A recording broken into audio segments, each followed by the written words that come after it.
Hello दोस्तों, स्वागत है आपका एक नई वीडियो में। तो आज इस वीडियो में बात कर रहे हैं भारत में इसी साल यानी 2021 में लॉन्च हुए नए मेगा प्रोजेक्ट्स के बारे में। कैबिनेट अप्रूवल इस वक्त काफी सारे इन मेगा प्रोजेक्ट्स को मिल चुका है और कई सारे अलग अलग स्टेट्स के अंदर इन नए मेगा प्रोजेक्ट्स के बारे में आपको बताऊंगा जो कि इसी साल लॉन्च किए गए हैं। तो बने रहिए वीडियो के साथ। हेलो दोस्तों, मेरा नाम है दीपक, आप देख रहे हैं इट्स इनक्रेडिबल फॉर यू। तो आइए शुरू करते हैं।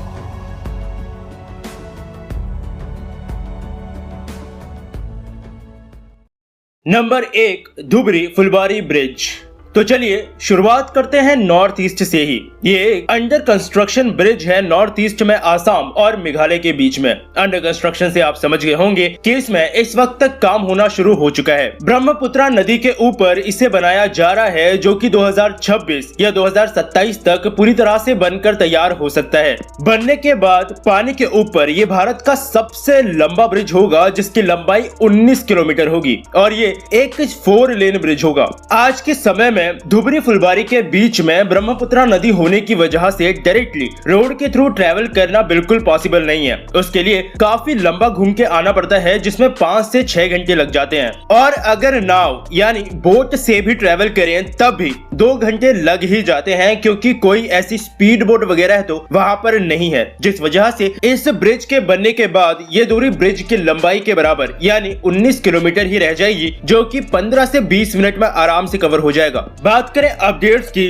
तो 3200 करोड़ रुपयों का खर्चा आने वाला है प्रोजेक्ट में जिसे L&T यानी लार्सन एंड टुब्रो ही तैयार कर रही है। चलिए अगले प्रोजेक्ट की बात करें तो यह है मर्यादा पुरुषोत्तम श्रीराम इंटरनेशनल एयरपोर्ट, जैसे अयोध्या एयरपोर्ट भी बोला जा रहा है। तो समझ गए होंगे आप लोग कि उत्तर प्रदेश में अयोध्या के अंदर इस एयरपोर्ट को तैयार किया जाएगा जो कि एक ब्राउन फील्ड प्रोजेक्ट है और ये एक इंटरनेशनल यानी अंतर्राष्ट्रीय हवाई अड्डा होगा। अभी इस वक्त जहां इसे बनाया जा रहा है वहां ऑलरेडी ही एक एयर स्ट्रिप यानी कि रनवे मौजूद है और इस एयरपोर्ट के पहले फेज में ही उस रनवे की लंबाई और चौड़ाई दोनों को ही बढ़ाया जाएगा और रनवे को भी काफी नया लुक दिया जाएगा क्योंकि फिर यही रनवे उस अयोध्या इंटरनेशनल एयरपोर्ट के रनवे की तरह इस्तेमाल में लिया जाएगा। और इसीलिए ये ब्राउन फील्ड प्रोजेक्ट है क्योंकि हम लोग एग्जिस्टिंग चीज को ही बेहतर बना रहे हैं। ग्रीन फील्ड प्रोजेक्ट की तरह सब कुछ स्क्रैच से शुरू नहीं कर रहे हैं। लगभग 6000 स्क्वायर फीट में इसकी पहली टर्मिनल बिल्डिंग बनेगी जिसकी डिटेल्ड प्रोजेक्ट रिपोर्ट तैयार हो गई है और अगले साल तक इसके पहले फेज को पूरा हो जाना चाहिए और 2022 में ही दूसरे फेज को भी शुरू कर दिया जाएगा। कह सकते हैं कि टूरिज्म को बढ़ाने के लिए शायद अयोध्या के इस एयरपोर्ट को इंटरनेशनल बनाया जा रहा है क्योंकि अभी अयोध्या में ही राम मंदिर भी बन रहा है तो शायद गवर्नमेंट काफी हद तक टूरिज्म को स्टेट में बढ़ाना चाह रही है। चलिए चलेंगे तीसरे प्रोजेक्ट की तरफ जो कि है सूरत मेट्रो। तो गुजरात में सूरत के अंदर ये एक अंडर कंस्ट्रक्शन मेट्रो सिस्टम है जिसका फाउंडेशन स्टोन इसी साल जनवरी में प्रधानमंत्री मोदी द्वारा रखा गया था और पहले फेज के तहत इसमें 2 कॉरिडोर्स का निर्माण किया जा रहा है जिनकी मिलाकर कुल लंबाई 40.35 यानी 40.35 किलोमीटर की है। दिसंबर 2023 तक इसको पार्शियली बनाकर ऑपरेशनल करने का टारगेट रखा गया है और 2026 तक इसको पूरा तैयार किया जाएगा। लगभग 12,000 करोड़ रुपयों का खर्चा इस वक्त बताया जा रहा है कि प्रोजेक्ट में आ सकता है और 38 यानी 38 स्टेशंस प्रोजेक्ट में बनाए जाएंगे दोनों कॉरिडोर्स को मिलाकर, जिसमें एक कॉरिडोर में होंगे 20 स्टेशन और दूसरे में 18। इलेक्ट्रिफिकेशन वैसे इस प्रोजेक्ट में थोड़ा सा अलग है, इसमें थर्ड रेल का इस्तेमाल होगा। इंडिया में ऑलरेडी ही वैसे थर्ड रेल का इस्तेमाल कुछ मेट्रो सिस्टम्स में होता है लेकिन फिर भी मैक्सिमम कॉरिडोर्स में आपको ओवरहेड यानी जो मेट्रो के ऊपर रहती हैं वायर्स वैसी ही देखने को मिलती हैं। खैर काम प्रोजेक्ट में इस वक्त तक शुरू हो चुका है और 2 साल के अंदर ही सूरत के लोगों को पार्शियली ही सही यानी छोटे से सेक्शन में ही सही लेकिन मेट्रो ट्रेन का गिफ्ट मिल जाएगा। कोंकण एक्सप्रेसवे। तो ये है हमारा चौथा प्रोजेक्ट। कोंकण एक्सप्रेसवे को इस वक्त एक प्रस्तावित परियोजना ही कहा जाएगा जो कि महाराष्ट्र के अंदर बनाया जाएगा। महाराष्ट्र में गवर्नमेंट रायगढ़ और रत्नागिरी होते हुए मुंबई और सिंधुदुर्ग के बीच में इस एक्सप्रेसवे को बनाने की सोच रही है। ये एक ग्रीन फील्ड प्रोजेक्ट प्रोजेक्ट होने वाला है, यानी बिल्कुल शुरुआत से इसे बनाया जाएगा। किसी पहले से मौजूद एक्सप्रेसवे को अपग्रेड नहीं किया जाएगा। 400 किलोमीटर लंबा ये एक्सप्रेसवे होगा, जिसे बनाने में 70,000 करोड़ रुपयों का बजट निकलकर सामने आ रहा है। मुंबई और सिंधुदुर्ग के बीच अभी ट्रैवल करने में लगभग 7 घंटे लगते हैं, जो कि इस एक्सप्रेसवे के कंप्लीट होने के बाद 3 से 4 घंटे में ही पूरा किया जा सकता है। 4000 हेक्टेयर जमीन की जरूरत प्रोजेक्ट में पड़ने वाली है और अभी इसके डिटेल्ड प्रोजेक्ट रिपोर्ट पे काम चल रहा है, जिसके बाद शायद 4 साल और लगेंगे प्रोजेक्ट को पूरी तरह से तैयार करने में। मतलब अभी तो यही सोचा जा रहा है। फिर भी आप लोगों को पता ही है कि लैंड एक्विजिशन हो, यानी कि जमीन अधिग्रहण,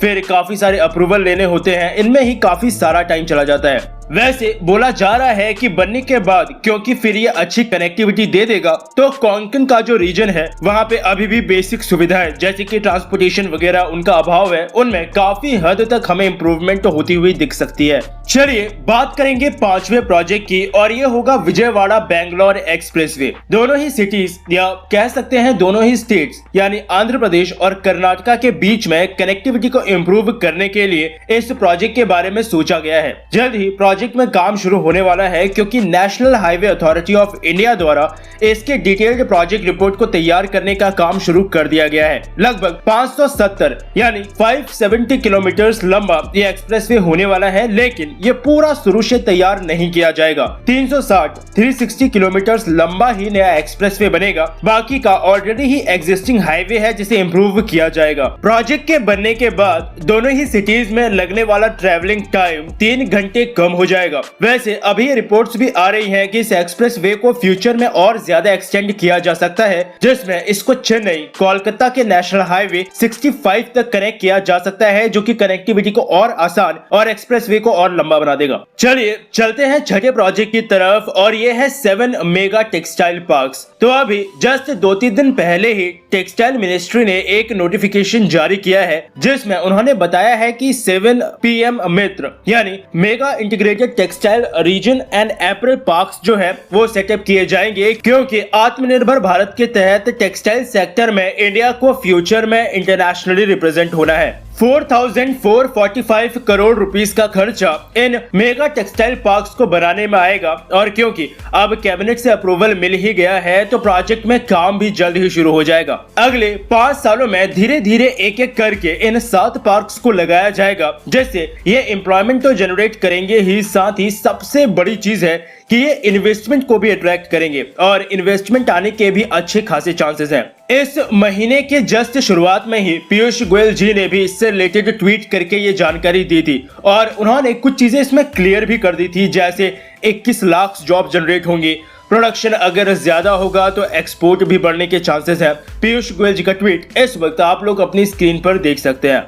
अब अगर बात करें 7वें प्रोजेक्ट की, तो ये है मेगा हेल्थ इंफ्रामिशन। इसी महीने करीबन 64,000 यानी 64,000 करोड़ रुपीस का ये मेगा हेल्थ मिशन और 9 नए मेडिकल कॉलेजेस प्रधानमंत्री मोदी ने लॉन्च किए हैं। लॉन्च करते वक्त वैसे उन्होंने पुरानी गवर्नमेंट को भी काफी क्रिटिसाइज किया कि ये बहुत पहले हो जाना चाहिए था, लेकिन खैर उसमें हम क्यों जाएं, ये तो पॉलिटिक्स है, दोनों तरफ से ही चलता रहता है। इस मिशन को बेसिकली इसलिए लॉन्च किया गया है ताकि जो एक काफी बड़ा गैप है आज भी हमारे हेल्थ केयर सेक्टर में, इसे कम किया जा सके। और पिछले साल जब से पैंडेमिक आया था तो हेल्थ केयर को एक्चुअली में इंपॉर्टेंस देना बनता है, क्योंकि इंडिया के अलावा भी कई कंट्रीज ने इस पे अब लिटरली ध्यान देना शुरू कर दिया है। क्योंकि कहते हैं ना कि एक बारी जब प्रॉब्लम ज्यादा बढ़ जाती है, जैसे कि कोरोना के टाइम पे हुआ पिछले साल और इस साल भी, तब एक्चुअली में किसी भी चीज की, जैसे इस केस में हमारा हेल्थ केयर सिस्टम है, तो उसकी इंपॉर्टेंस पता चलती है। प्रधानमंत्री मोदी के अनुसार इस तरह के हेल्थ केयर मिशन आने वाले समय में इंडिया को हेल्थ केयर में तो मजबूत बनाएंगे ही, लेकिन जो तबका बिल्कुल नीचे दबा हुआ है, जिसे बेसिक सुविधाएं भी नहीं मिल पाती, उनके लिए भी यह मिशन काम करेगा। और क्योंकि यह मिशन प्रधानमंत्री जी ने यूपी से लॉन्च किया था, इसलिए अखिलेश यादव जी ने भी ये बोला था कि ये मिशन गवर्नमेंट ने इसलिए लॉन्च किया है क्योंकि आने वाले स्टेट्स में उन्हें अब अपनी हार दिख रही है, तो आखिरकार कुछ तो चिपकाना ही है जनता को हार से बचने के लिए। बाकी अब इसके बारे में मैं क्या बोलूं, आप लोग खुद ही समझदार हैं ये देखने के लिए कि कौन कितना सही है। चलिए वीडियो अब लंबी होती जा रही है, इसलिए सिर्फ एक और प्रोजेक्ट के बारे में बात करते हैं, और ये है ग्रेट निकोबार आइलैंड में एक 10,000 करोड़ रुपयों का ट्रांसशिपमेंट पोर्ट। तो पिछले साल अगस्त में ये सबसे पहले न्यूज निकल करके आई थी कि इंडिया जो है वो 10,000 करोड़ रुपए इन्वेस्ट करने का सोच रहा है निकोबार आइलैंड में एक पोर्ट बनाने के लिए। और अगर आपको याद हो तो पिछले साल जब अंडमान और निकोबार आइलैंड के लिए अंडर सी ऑप्टिकल फाइबर प्रोजेक्ट इनॉग्रेट किया गया था हाई स्पीड इंटरनेट के लिए, उसी समय ये बात निकल करके सामने आई थी। गवर्नमेंट ने कहा था कि इस तरह के पोर्ट वहां पर बनाने से एक अच्छा अल्टरनेटिव तैयार हो जाएगा बाकी पोर्ट्स के लिए, और निकोबार के डेवलपमेंट के लिए तो ये चीज बेहतर होगी ही। और इसी साल पिछले महीने यानी सितंबर में हिंदू बिजनेस लाइन ने ये रिपोर्टिंग की है कि गवर्नमेंट ने अब फाइनली उस प्रोजेक्ट पर काम करना शुरू कर दिया है। कंसल्टेंसी कंपनीज को इस वक्त उस प्रोजेक्ट के मास्टर प्लान को तैयार करने के लिए चुनना शुरू कर दिया गया है और फिजिबिलिटी रिपोर्ट को भी तैयार करने का काम शुरू हो चुका है। इस वक्त भी इंडिया के करीबन 75% जो ट्रांसशिप्ड कंटेनर्स हैं उन्हें इंडिया के बाहर ही हैंडल किया जाता है, जैसे कि कोलंबो, सिंगापुर वगैरह। और इस तरह के पोर्ट्स बनने के बाद एक अल्टरनेटिव का काम करेंगे ही, साथ ही हमें जो पैसों का नुकसान होता है जो कि करीबन $200 मिलियन के आसपास है, क्योंकि हमें कार्गो को बाहर हैंडल कराना पड़ता है, उस पैसे की भी इंडिया में बचत होगी।